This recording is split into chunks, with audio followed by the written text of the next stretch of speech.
ونعوذ بالله من شرور أنفسنا ومن سيئات أعمالنا من يهده الله فلا مضل له ومن يضلل فلا هادي له وأشهد أن لا إله إلا الله وحده لا شريك له وأشهد أن محمدا عبده ورسوله أما بعد فإن خير الحديث كتاب الله وخير الهدي هدي محمد صلى الله عليه وسلم شر الأمور محدثاتها وكل محدثة بدعة وكل بدعة ضلالة وكل ضلالة في النار.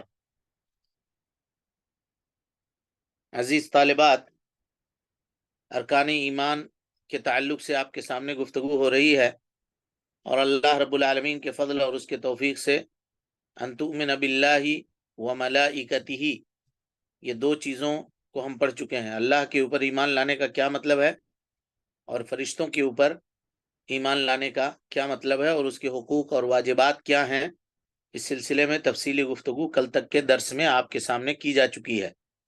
آج انشاءاللہ ارکان ایمان میں سے تیسرا رکن، کتابوں پر ایمان، اس کے تعلق سے ہم آپ کے سامنے گفتگو کریں گے۔ کتاب یا کتب، کتاب کی جمع ہے کتب، اور کتاب مکتوب کے معنی میں ہے، لکھا ہوا، لکھا ہوا۔ کتاب معنی مکتوب، جس میں لکھا گیا ہو، یا کتب سے مراد، یہاں پہ کتب سے مراد وہ کتابیں ہیں، یعنی ان تؤمن باللہ وملائکتہ وکتبہ، یہ لفظ ہے نا حدیث میں، وہ کتبہ، تو کتب سے مراد وہ کتابیں ہیں جنہیں اللہ تعالی نے مخلوق کی ہدایت و رحمت کے لیے رسولوں پر نازل فرمایا، تاکہ ان کے ذریعے وہ دنیا اور آخرت کی سعادت سے بہراور ہو سکیں۔ یہاں پہ کتب سے مراد وہ کتابیں ہیں۔ یہ معنی سمجھ میں آ گیا کتاب کا؟ کتاب مکتوب کے معنی میں ہے، یعنی لکھی ہوئی چیز، اور کتب کتاب کی جمع ہے، اور کتب سے مراد وہ کتابیں ہیں جو اللہ رب العالمین نے مختلف ادوار میں اپنے انبیاء کرام کے اوپر نازل فرمائی، تاکہ ان کتابوں کے ذریعے سے دنیا اور آخرت کی سعادت اور بھلائی ہم حاصل کر سکیں۔ کتابوں پر ایمان اگر ہم کہیں گے ان تؤمن باللہ وملائکتہ وکتبہ، تو کتابوں پر ایمان چار چیزوں کو شامل ہوگا جی۔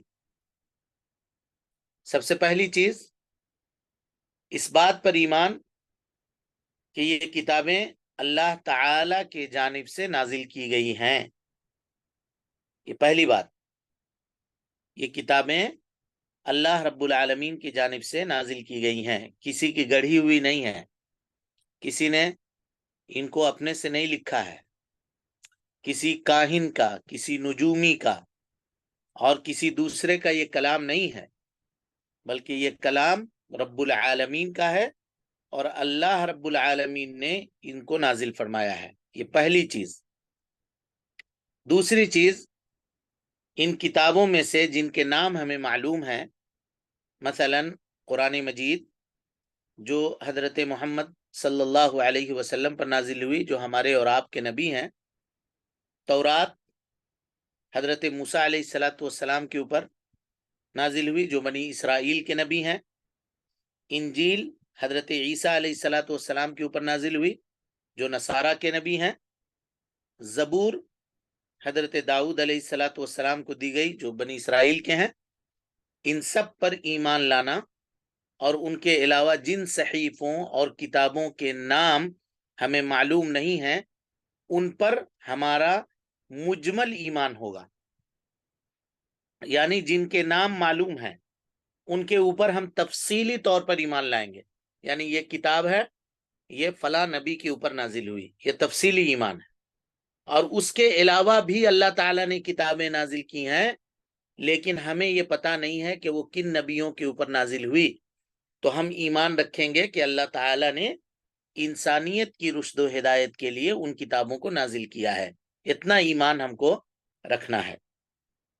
سمجھ میں آ گئی بات؟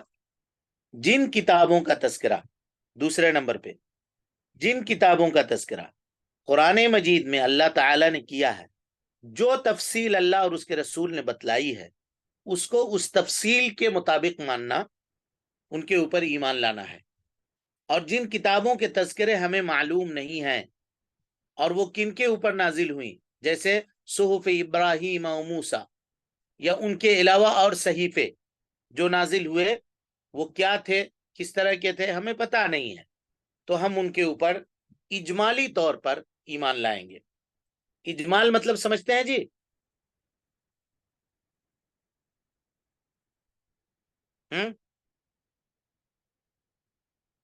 اجمال مانے پورے طور پہ جی؟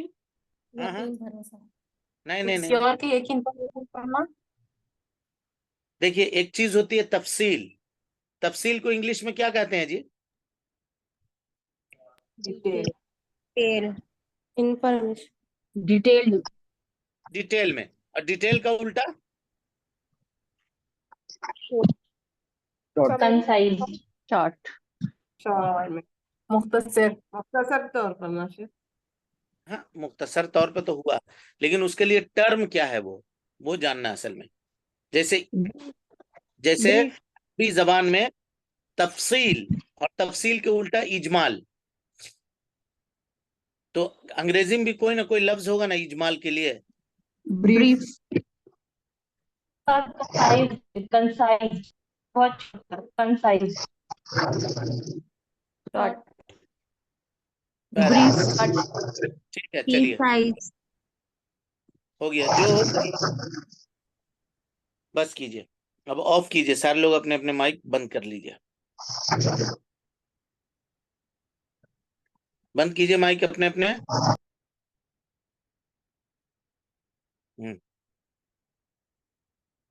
تیسری چیز، ان کتابوں کی جو خبریں یا ان کتابوں کے اندر دی گئی احکام جو صحیح ہیں اور ہم تک پہنچی ہیں، مثلا قرآن کریم کی تمام آیتیں اور اسی طریقے سے سابقہ کتابوں کے، یعنی قرآن مجید سے پہلے جو کتابیں نازل ہوئی ہیں، ان کی وہ خبر یا وہ آیتیں جن میں تحریف یا تبدیلی نہیں ہوئی ہے، ان کی تصدیق کرنا، ان کی تصدیق کرنا۔ مثال کے طور پر قرآن مجید میں تو کوئی شک و شبہ نہیں، ذالک الکتاب لا ریب فیہ ھدی للمتقین، اور اللہ تعالی نے اس کتاب کی حفاظت کی ذمہ داری اپنے اوپر لی ہے۔ انا نحن نزلنا الذکر وانا لہ لحافظون، ہم نے یہ کتاب نازل کی ہے اور ہم ہی اس کی حفاظت کرنے والے ہیں۔ لہذا قرآن مجید میں کسی کو کوئی شک و شبہ نہیں، لیکن سابقہ کتابیں جو ہیں توریت، زبور اور انجیل، ان کے اندر ان کے ماننے والوں نے کیا کیا، تحریف کر دی، کم اور بیشی کر دیا، کچھ اضافہ کر دیا، کچھ کمی کر دیا، کچھ حکموں کو بدل دیا۔ تو ان میں سے جو باتیں قرآن مجید کے ذریعے ہم تک پہنچی ہیں کہ اللہ تعالی نے توریت کے اندر یہ بات لکھی تھی، جیسے اللہ تعالیٰ قرآن مجید کے اندر کہتا ہے وَأَخْذِهِمُ الرِّبَا وَقَدْ نُهُوا عَنْهُ، یہودیوں کے جہاں بہت سارے جرم تھے، ان جرموں میں سے ایک بڑا جرم یہ تھا کہ وہ سود لیتے تھے۔ اللہ تعالیٰ نے کہا وَقَدْ نُهُوا عَنْهُ، ہم نے سود سے ان کو منع کیا ہوا تھا۔ تو پتہ چلا کہ سود کی حرمت توریت کے اندر موجود تھی کہ نہیں دی؟ قرآن کی آیت سے ثابت ہوا، تو ان کے اوپر ہم ایمان لائیں گے۔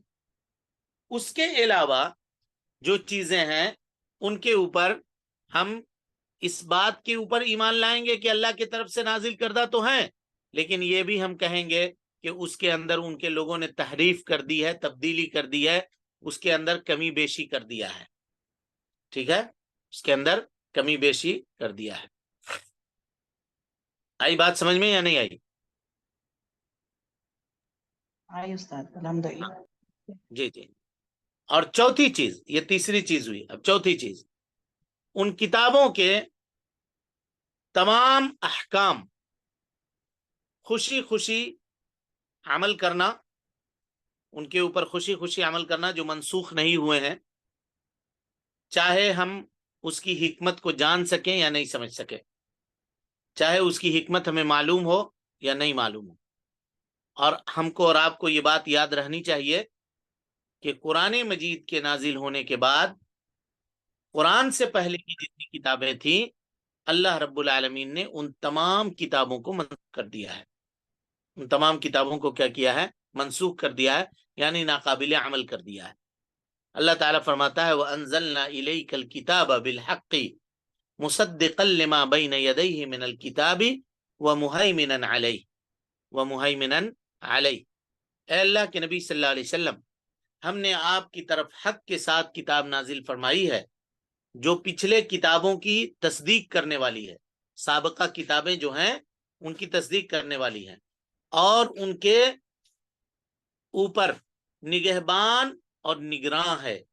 ان کے اوپر یہ کتاب کیا ہے؟ نگہبان ہے اور نگراں ہے، یعنی ان کتابوں پر آپ کی یہ کتاب قرآن مجید جو آپ پر نازل کی گئی ہے یہ حاکم ہے، لہذا پہلی کتابوں کے احکام میں سے کسی حکم پر عمل کرنا جائز نہیں ہے مگر یہ کہ اس حکم کی تائید قرآن کریم میں یا نبی صلی اللہ علیہ وسلم کے احادیث سے ہوتی ہو، نبی صلی اللہ علیہ وسلم کے احادیث سے ہوتی ہو کہ وہ پہلی حالت کے اوپر برقرار ہے، تب تو ٹھیک ہے، اور اگر نہیں تو پھر نہیں۔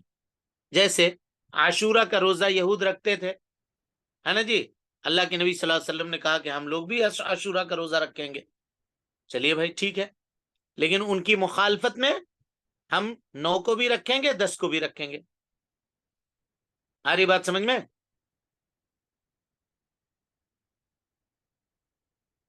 ہاں جی، بات سمجھ رہے ہیں کہ نہیں سمجھ رہے ہیں؟ جی استاد۔ ہاں، گزشتہ شریعتوں کی وہ باتیں جن کی تائید ہماری شریعت سے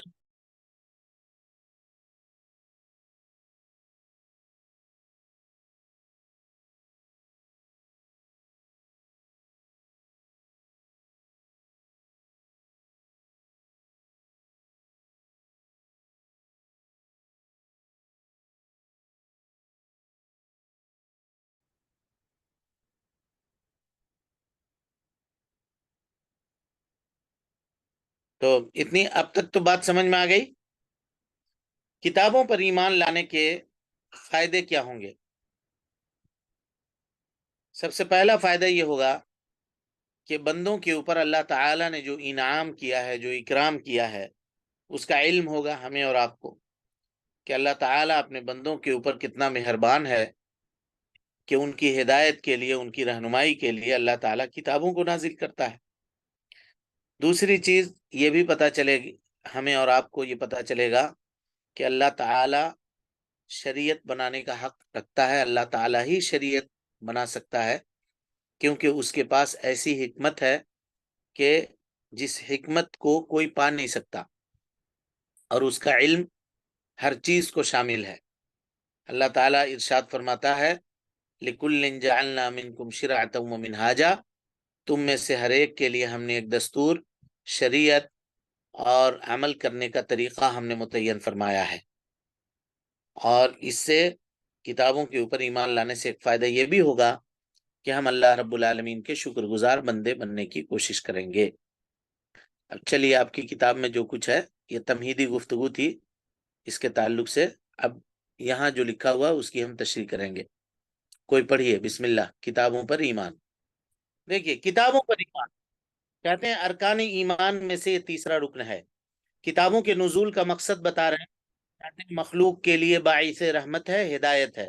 ذالک الکتاب لا ریب فیہ ھدی للمتقین، یہ قرآن مجید کی عظمت کے اوپر دلالت کرتی ہے جی آیت۔ دنیا میں کوئی بھی رائٹر اگر کتاب لکھتا ہے، چاہے وہ کتنا بڑا سے بڑا اسکالر کیوں نہ ہو، بڑی بڑی ڈگریاں اس کے پاس کیوں نہ ہو، تو کتاب کا جو مقدمہ ہوتا ہے اس میں وہ لکھتا ہے کہ اس کتاب کے لکھنے میں ہم نے اپنی پوری کوشش لگائی ہے اور بھرپور محنت کرنے کی کوشش کی ہے، پھر بھی میں انسان ہوں، ہو سکتا ہے اس میں کوئی غلطی ہو گئی ہو، تو آپ لوگوں سے گزارش ہے کہ اس غلطی سے ہم کو خبردار کیجیے گا، تاکہ نیکسٹ ایڈیشن میں، آئندہ آنے والے ایڈیشن میں جب یہ کتاب دوبارہ چھپے تو ہم اس میں اس کی اصلاح کر دیں۔ ہر آدمی یہ کہتا ہے، چاہے کتنا بڑا سے بڑا کیوں نہ ہو، لیکن اس کتاب کی عظمت کو آپ دیکھیے۔ اللہ تعالی نے جب اس کتاب کو نازل کیا تو پہلے ہی آیت میں یہ اعلان کیا، الف لام میم ذالک الکتاب لا ریب فیہ، یہ وہ کتاب ہے جس میں شک و شبہ کی کوئی گنجائش نہیں ہے، کوئی نکال ہی نہیں سکتے ہو اس میں غلطی، کسی طرح کی کوئی غلطی تم نکال ہی نہیں سکتے ہو اس کے اندر، نہ اعراب کے اعتبار سے، نہ جملے کی سیٹنگ کے اعتبار سے، نہ اس کے ترتیب کے اعتبار سے، نہ اس کے بیان کے اعتبار سے، نہ اس کے اندر بیان کیا گیا اعجاز علمی کے اعتبار سے، تم نکال ہی نہیں سکتے ہو۔ ذالک الکتاب لا ریب فیہ، یہ وہ ایسی کتاب ہے جس میں شک و شبہ کی کوئی گنجائش نہیں ہے۔ ھدی للمتقین، ہدایت ہے یہ کن کے لیے؟ متقیوں کے لیے۔ ہر ایک کے لیے ہدایت نہیں ہے، وہ لوگ جو تقوی والے ہیں، جو اللہ رب العالمین کا خوف رکھنے والے ہیں، ڈرنے والے ہیں، ان کے لیے یہ کتاب ہدایت ہے، ان کے لیے یہ کتاب ہدایت ہے۔ اس کتاب کو اللہ رب العالمین نے نازل کرنے کے لیے، یہ اس کی عظمت کے اوپر دلالت کرتی ہے بات جی، کہ اللہ رب العالمین نے اس کتاب کو نازل کرنے کے لیے سب سے بہترین مہینے کو چنا، اور اس مہینے میں بھی سب سے معزز اور محترم جو رات تھی، رب العالمین نے اس رات کو چنا۔ اللہ تعالی فرماتا ہے، شہر رمضان الذی انزل فیہ القرآن ھدی للناس وبینات من الہدی والفرقان، اللہ رب العالمین نے رمضان المبارک کا مہینہ، وہ مبارک مہینہ ہے جس میں اللہ تعالیٰ نے قرآن مجید کو نازل کیا، ھدی للناس، جس میں لوگوں کے لیے ہدایت ہے، وبینات، اور نشانیاں ہیں، واضح کھلی ہوئی نشانیاں ہیں، من الہدی، ہدایت کی، والفرقان، اور حق و باطل کے درمیان تمیز اور فرق کرنے کی۔ تو اور رمضان میں بھی مبارک رات میں، یعنی انا انزلناہ فی لیلۃ القدر، ہم نے رمضان المبارک کا مہینہ وہ مہینہ ہے جس میں لیلۃ القدر میں اللہ تعالیٰ نے اس کتاب کو نازل کیا۔ تو لیلۃ القدر میں اگر نازل کیا تو اس کا کیا مطلب ہے جی؟ جبکہ کتاب تو اللہ کے نبی صلی اللہ علیہ وسلم کے 23 سالہ زندگی میں نبوی دور کے اندر مختلف ادوار میں نازل ہوئی، تو کہیے گا کہ رمضان المبارک میں اللہ تعالیٰ نے اس کتاب کو لوح محفوظ سے سمائے دنیا کے اوپر اتارا۔ سمائے دنیا یعنی وہ آسمان جو دنیا سے سب سے زیادہ قریب ہے۔ دنیا کو دنیا کیوں کہتے ہیں جی؟ اس لیے کہ اس کا زوال قریب ہے، بہت جلد ختم ہو جائے گا، اسی لیے دنیا کو دنیا کہتے ہیں۔ تو سمائے دنیا یعنی وہ آسمان جو دنیا سے قریب ہے، اس کو کہا جاتا ہے سمائے دنیا۔ اللہ تعالیٰ نے وہاں پہ نازل کیا، اور وہاں سے پھر ضرورت کے مطابق حضرت جبرائیل امین آیتوں کو لے کر کے، حکموں کو لے کر کے نبی صلی اللہ علیہ وسلم پر 23 سال تک نازل ہوتے رہے، اور اللہ رب العالمین نے اس طرح سے شریعت کو مکمل کیا، یہاں تک کہ حجۃ الوداع کے موقع پر نازل ہو گئی آیت الیوم اکملت لکم دینکم، اور آخری آیت نازل ہونے کے اعتبار سے قرآن مجید کی سورۃ البقرہ کی آیت ہے، واتقوا یوما ترجعون فیہ الی اللہ ثم توفی کل نفس ما کسبت وهم لا یظلمون، ثم توفی کل نفس ما کسبت وهم لا یظلمون۔ تو رمضان المبارک میں اس کتاب کو نازل کیا۔ اسی طریقے سے یہ کتاب کا فائدہ یہ ہے کہ جب کبھی اختلاف ہو جائے ہمارے درمیان، آپ کے درمیان، انسانوں کے درمیان، کسی کے بھی درمیان، تو اختلافی مسئلے کو، نزاعی معاملے کو حل کرنے کے لیے ہم کو اس کتاب کا سہارا لینا پڑے گا۔ اللہ تعالیٰ فرماتا ہے فَإِن تَنَازَعْتُمْ فِي شَيْءٍ، شَيْءٍ نکرہ ہے، عموم کے لیے آیا ہے، چاہے کوئی بھی معاملہ ہو، دین کا معاملہ ہو یا دنیا کا معاملہ ہو، ہاں، اور چھوٹا معاملہ ہو یا بڑا معاملہ ہو، سیاسی معاملہ ہو یا سماجی معاملہ ہو، کوئی بھی معاملہ ہو، فَإِن تَنَازَعْتُمْ فِي شَيْءٍ، کسی معاملے میں اگر تم جھگڑ پڑو، فَرُدُّوهُ إِلَى اللَّهِ وَالرَّسُولِ، تو اس اختلافی معاملے کو، اس نزاعی مسئلے کو حل کرانے کے لیے اللہ اور اس کے رسول کی عدالت کا سہارا لو۔ ہاں جی، اللہ کی طرف معاملے کو پلٹانے کا کیا مطلب ہے جی؟ اللہ کی کتاب کی طرف معاملے کو پلٹاؤ۔ اور نبی کی طرف پلٹانے کا معاملہ کیا ہے؟ جب جناب محمد رسول اللہ صلی اللہ علیہ وسلم دنیا میں موجود تھے تو صحابہ کے درمیان اگر کوئی مسئلہ پیش آتا تھا تو آپ لوگ جاتے تھے نبی کے پاس اور کہتے تھے کہ دیکھیے یہ معاملہ ہوا ہے، یہ معاملہ ہوا ہے۔ اللہ کے نبی صلی اللہ علیہ وسلم فیصلہ کر دیجئے، اور اللہ کے نبی صلی اللہ علیہ وسلم ان کے درمیان فیصلہ کرتے تھے، ہے کہ نہیں؟ اب جب نبی صلی اللہ علیہ وسلم دنیا میں موجود نہیں ہیں تو ان کے طرف معاملے کو لوٹانے کا کیا مطلب ہے؟ معاملے کو لوٹانے کا مطلب یہ ہے کہ حدیث رسول کی طرف اس معاملے کو پلٹایا جائے، حدیث رسول کی طرف۔ اچھا یہ بتائیے، اس امت میں ہماری جو کتاب ہے قرآن مجید، اس کے نزول کا جو آغاز ہوا تھا وہ کس سے ہوا تھا جی؟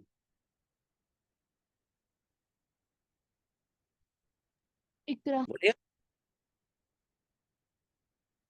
ہاں وہی کے ذریعے سورہ الگ کی آیت ہے شروع کی تھی۔ اقرا اقرا بسم ربک الذی خلق سے خلق. نہ، ٹھیک ہے، یعنی اللہ کے نبی صلی اللہ علیہ وسلم کو اللہ رب العالمین نے پڑھنے کا حکم دیا تھا، پڑھیے اقرا بسم ربک الذی خلق۔ یہ اور بات ہے، اور نہایت افسوس کا مقام ہے یہ کہ جس امت کے مقدس کتاب کے نزول کا آغاز پڑھو کے ذریعے اللہ نے کیا ہے، اس امت کی کے جو 90% افراد ہیں آج پڑھنا لکھنا نہیں جانتے ہیں۔ 60% لوگ ایسے ہیں جن کو بس کے پیچھے لکھا ہوا نمبر تک پڑھنا نہیں آتا ہے۔ کیسے ہم ترقی کریں گے؟ ہم بتانا یہ چاہ رہے تھے کہ اللہ تعالی نے، اب غور کیجئے، اللہ رب العالمین نے حضرت موسیٰ علیہ السلام کے زمانے میں جادوگری کا چرچا تھا، عام تھا، تو اللہ تعالیٰ نے حضرت موسیٰ کو جو معجزہ دیا وہ جادوگری کا کو مات دینے کا معجزہ تھا۔ وہ جادوگری تو نہیں تھی، کیونکہ یہ فرق سمجھیے گا، حضرت موسیٰ جادو نہیں کرتے تھے، حضرت موسیٰ کا معاملہ حقیقت کے اوپر مبنی تھا۔ ارے بھائی، لاٹھی کو سانپ بنا دینا حقیقی طور پر یہ اللہ کا کام ہے، اور جادوگر کا کام کیا ہے؟ وہ لاٹھی کو سانپ دکھا دے گا، ڈسپریزر کر دے گا، نگاہ نظر بندی کر دے گا۔ یہ فرق سمجھیے گا۔ اسی لیے قرآن نے کہا ہے یتخیل الیہ من سحرہم، جب ان لوگوں نے اپنی رسیوں کو اور اپنے لاٹھیوں کو زمین کے اوپر ڈالا تو لوگوں کو یہ خیال ہونے لگا، یتخیل الیہ من سحرہم، اپنے جادو کے ذریعے سے لوگوں کی نگاہوں کو اس طرح سے باندھ دیا ان لوگوں نے کہ یہ لوگ یہ سمجھنے لگے کہ وہ لاٹھیاں سانپ بن گئی ہیں، جبکہ ایسا کچھ معاملہ نہیں تھا۔ یہ بات یاد رکھیے گا کہ ایک لاٹھی کو سانپ بنا دینا حقیقی طور پہ یہ اللہ کا کمال ہے اور اللہ کا کام ہے، اور سانپ دکھا دینا یہ جادوگر کا کام ہے۔ اسی لیے یہ بات جادوگروں کو سمجھنے میں دیر نہ لگی، فوراً سمجھ گئے، اور وہ حضرت موسیٰ علیہ السلام کے اوپر ایمان لے آئے۔ بہرحال کہنے کا مطلب یہ تھا کہ اللہ تعالیٰ نے حضرت موسیٰ علیہ السلام کو یہ فن دیا، اس وقت یہ چیز عام تھی۔ حضرت عیسیٰ علیہ السلام کے زمانے میں طب، ڈاکٹری کا فن عروج کے اوپر تھا، تو ان کو وہی چیز دیا گیا معجزے کے طور پر۔ مادرزاد یعنی ماں کے پیٹ سے وہ بچے جو نابینا پیدا ہوئے تھے، ان کو حضرت عیسیٰ علیہ السلام چھو دیتے تو وہ سب دیکھنے لگتے۔ کوڑھ کی بیماری جو لا علاج بیماری تھی، اور آج کل کے زمانے میں بھی لا علاج ہے غالباً، یا اس کا علاج نکل گیا ہو، اس سلسلے میں علم نہیں ہے ہمیں، لیکن اس کو وہ شفایاب کر دیتے تھے۔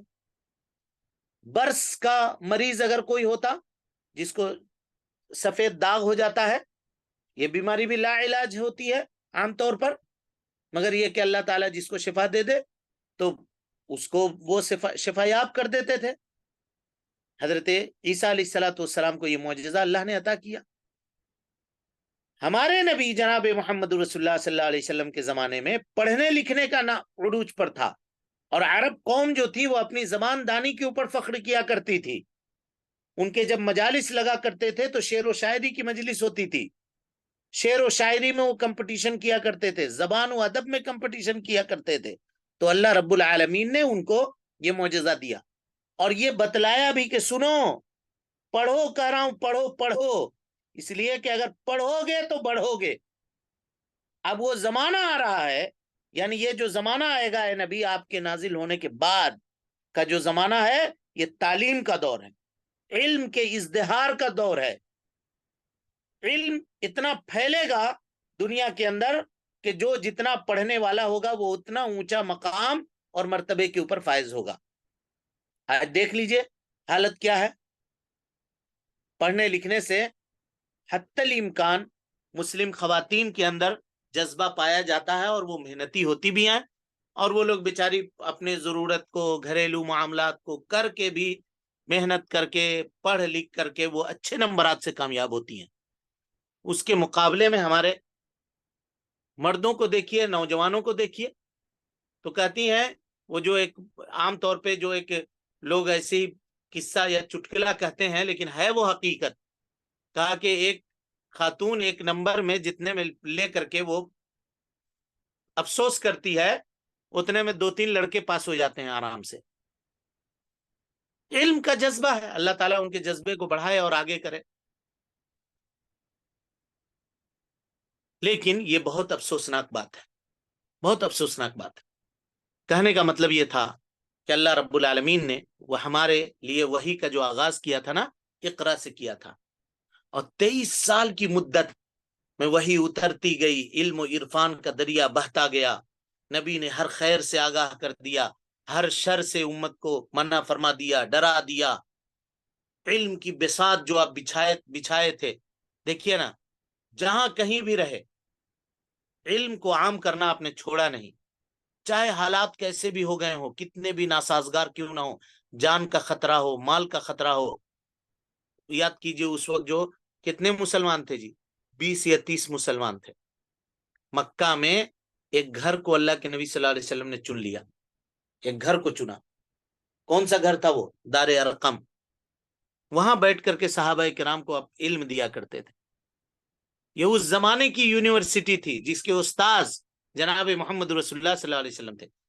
اس امت کا پہلا مدرسہ غار ہرا ہے جی, غار ہرا پہلا مدرسہ, جہاں استاد جبرائیل امین تھے اور جہاں شاگرد جناب محمد رسول اللہ صلی اللہ علیہ وسلم تھے. اب پہلی تعلیم تھی اقرا, پڑھو. جس طرح سے اقرا بسم ربک الذی خلق قرآن مجید کی پہلی آیت ہے, اسی طریقے سے حدیث مصطفیٰ صلی اللہ علیہ وسلم میں سب سے پہلی حدیث جو ہے وہ لا ادری ہے. لا ادری, لا ادری مطلب ہمیشہ اپنے آپ کو لا ادری کہتے رہو. جتنا لا ادری کہو گے, اپنے آپ کو جتنا کم علم سمجھو گے, تمہارے علم میں اتنا اضافہ ہوگا. یہ اللہ کے نبی صلی اللہ علیہ وسلم نے ہم کو تعلیم دیا. آج ہم لوگ ہوتا کیا, 4-5 کتابیں پڑھ لیتے ہیں اور کہتے ہیں ہم سے کون مقابلہ کرے گا, ہمارے اتنا بڑا کوئی تھوڑی نا عالم ہے, ارے ہم ہیں تو ہم ہیں, یہ کرتے ہیں. بس وہیں سے اس کا زوال شروع ہو جاتا ہے. نبی نے پہلے بتا دیا. سنو, ایک طرف جبرائیل کہہ رہے ہیں اقرا, ادھر نبی کہہ رہے ہیں لا ادری. کہ ان دونوں کو لازم پکڑو, پڑھنے کو اور اپنے آپ کو یہ سمجھو کہ ہم ابھی بہت لا علم ہیں, ہم کو معلوم نہیں, ابھی بہت اور جانکاری حاصل کرنی ہے. یہ مت سمجھو کہ یہ ایک چیز ہم کو حاصل ہو گئی, چلو بس اب ہو گیا, ہم ترقی کو ہم پہنچ گئے, ہم نے اپنے ٹارگٹ کو حاصل کر لیا. علم کا کوئی ٹارگٹ نہیں ہے, اور علم کے لیے کوئی وقت متعین نہیں ہے جی. جب چاہے آپ علم کو حاصل کر سکتے ہیں اور سیکھ سکتے ہیں. لہذا اپنے آپ کو کتابوں سے جوڑنے کی کوشش کیجیے, اور اپنے آپ کو کم علم سمجھیے. کسی بھی معاملے میں کم علم سمجھیے, آپ کا علم بڑھتا رہے گا. جب آپ سمجھ گئے کہ نہیں اب ہم ہو گئے, اب کیا ہے, فلاں اور فلاں فلاں ہمارا کیا مقابلہ کریں گے, بس وہیں سے آپ کا ڈاؤن فال ہونا شروع ہو جائے گا, اور وہی جہالت کا نقطۂ آغاز ہوگا, وہی جہالت کا نقطۂ آغاز ہوگا. اسی لیے لا ادری کہنا ہمیں معلوم نہیں ہے, یہ کہنا نصف علم ہے, نصف علم ہے.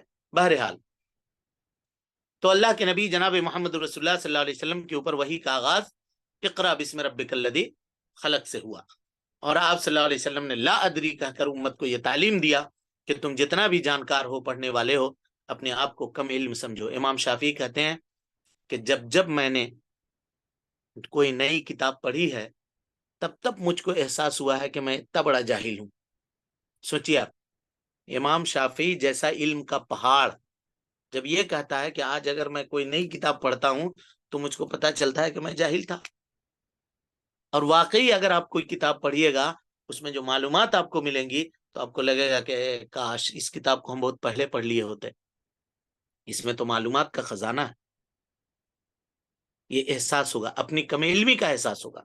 اور جہاں آدمی پڑھنا چھوڑ دیا بس وہیں سے سمجھیے کہ اس کا کام ختم، اس کے ترقی کا معاملہ رک گیا. اسی لیے پڑھنے کو چاہیے. بہرحال معاملات باتیں دوسری طرف نکلتی چلی جا رہی ہیں. تو ہم یہ کہہ رہے تھے پہلا مدرسہ غار حرا ہے، اور اس کے بعد دوسرا مدرسہ نبی صلی اللہ علیہ وسلم نے جو قائم کیا وہ کیا تھا؟ دار ارقم، مکۃ المکرمہ میں. وہاں آ کر کے صحابہ کرام نبی صلی اللہ علیہ وسلم سے دین سیکھتے تھے. حالات کتنے ناسازگار تھے آپ غور کیجئے. لوگ چھپ چھپ کر کے اس گھر میں جایا کرتے تھے. حضرت سلمان فارسی کا واقعہ آپ سب کو معلوم ہے. کہتے ہیں 40 دن تک میں آ کے مکہ میں ٹھہرا رہا. ڈر لگتا تھا کسی سے پوچھنے کے لیے کہ نبی صلی اللہ علیہ وسلم کہاں رہتے ہیں، پوچھیں. ایک روز حضرت علی سے ملاقات ہوئی اور ایسی باتوں باتوں میں بات نکل گیا اور کہا کہ 40 دنوں سے تم کو دیکھ رہے ہیں. حضرت علی نے کہا تم یہاں موجود ہو؟ اور اسی میں سلمان فارسی کی روایت ہے جی، کہا 40 دنوں تک میں نے مسجد حرام میں صرف زمزم پی کر کے اپنی زندگی گزاری ہے. اور کہا اس کا فائدہ یہ ہوا کہ میں موٹا ہو گیا، زمزم پی پی کر کے چربی چڑھ گئی میرے جسم کے اندر. اسی لیے علماء کہتے ہیں زمزم غذا بھی ہے، زمزم شفا بھی ہے. اور نبی صلی اللہ علیہ وسلم نے فرمایا ماء زمزم لما شرب لہ، زمزم کا پانی جس نیت سے پیا جائے وہ اس کے لیے کام کرتا ہے. بہرحال تو ابو ذر غفاری کہتے ہیں سلمان فارسی رضی اللہ تعالیٰ عنہ کہتے ہیں کہ میں وہیں رہا.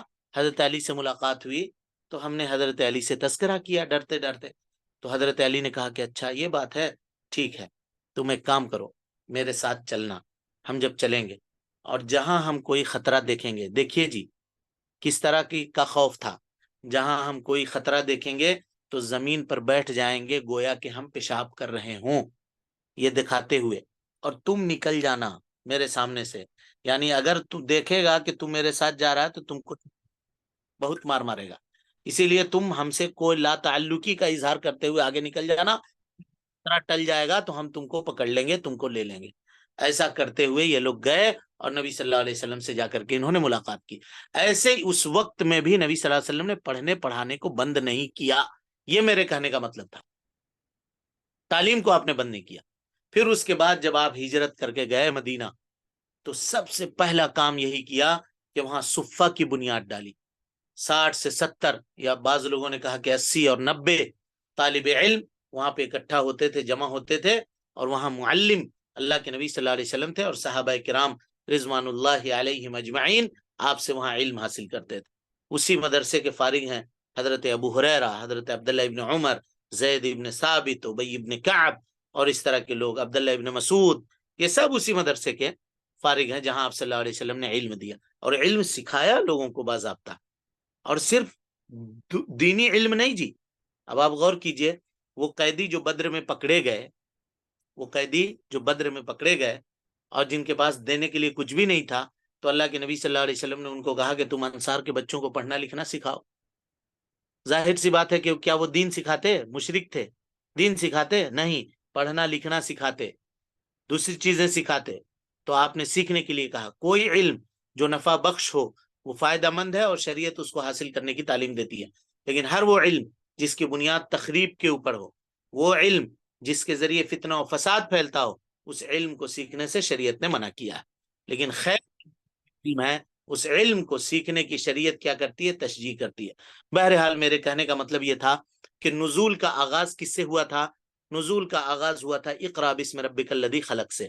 جب 23 سال تک اللہ کے نبی صلی اللہ علیہ وسلم پر آیتیں نازل ہوتی رہیں، تو 23 سال کے بعد جب حجۃ الوداع میں اللہ کے نبی صلی اللہ علیہ وسلم کھڑے تھے اور آپ وہاں پہ خطبہ دے رہے تھے، 1,24,000 سے زیادہ صحابہ کرام رضوان اللہ علیہم اجمعین کا مجمع تھا، تو وہاں پر آپ نے کہا ترکت فیکم امرین، لوگوں تمہارے درمیان 2 چیزیں چھوڑ کر جا رہا ہوں.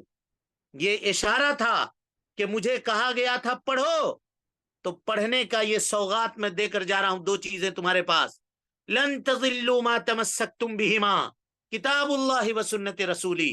2 چیزیں چھوڑ کر جا رہا ہوں، ایک اللہ کی کتاب، دوسری میری سنت. جب تک تم اس کو مضبوطی سے تھامے رہو گے کبھی گمراہ نہیں ہوگے.